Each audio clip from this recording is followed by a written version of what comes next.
حج کی فرضیت۔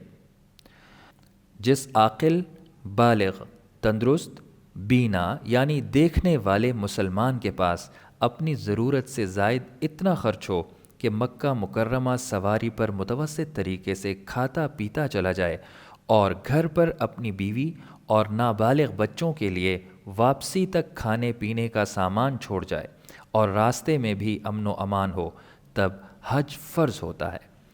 نابالغ اور بالغ، نابینا یا اپاہج یا جس کا ایک ہاتھ یا ایک پاؤں کٹا ہوا ہو یا اتنا بوڑھا یا بیمار ہو کہ سخت مشقت کے بغیر سواری پر بھی سفر نہ کر سکے تو ایسے لوگوں پر حج فرض نہیں ہے، لیکن اگر یہ لوگ مشقت جھیل کر حج کر لیں تو فریضہ حج ادا ہو جائے گا۔ تندرست ہونے کے بعد دوبارہ حج فرض نہیں ہوگا۔ حج زندگی میں صرف ایک بار کرنا فرض ہے، اس سے زیادہ نفل ہے اور اس کا بہت ثواب ہے۔ نابالغ اگر حج ادا کر دے تو حج فرض ادا نہیں ہوگا، تاہم نفل حج کا ثواب ملے گا۔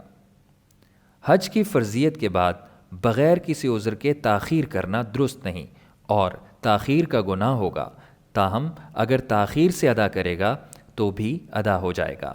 وہ عذر جن کی وجہ سے حج کو مؤخر کرنا جائز ہے: بیماری، راستہ غیر محفوظ ہو، عورت عدت میں ہو، عورت کے ساتھ محرم نہ ہو، بشرط یہ کہ مکہ مکرمہ مدت سفر سے زائد فاصلے پر ہو۔